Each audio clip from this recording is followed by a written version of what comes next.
Hey, good morning again.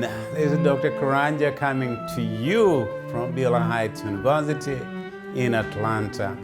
And I want to take this opportunity to welcome each and every one of you to Breakfast with the President.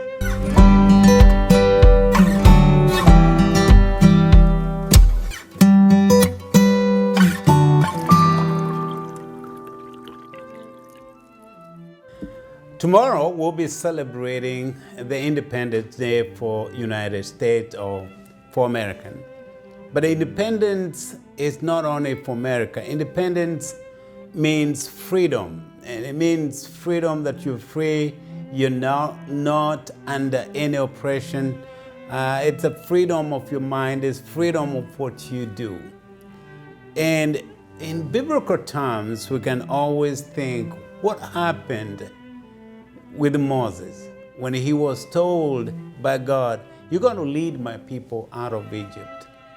That story became the 10 Commandments, and you could see the excitement of the Hebrews or the Israelites when they were set free from slavery in Egypt.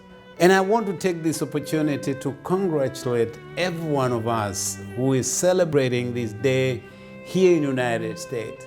And also when you're celebrating the same day in your country, remember when God delivered you. When God delivered you from the yoke of slavery or from yoke of colonialism. But above all, think about, as a Christian, think about when God gave you the freedom from our own sinful nature and you feel free for that. So I want to say thank you again for joining me for this breakfast so that tomorrow we're going to enjoy independence, being free.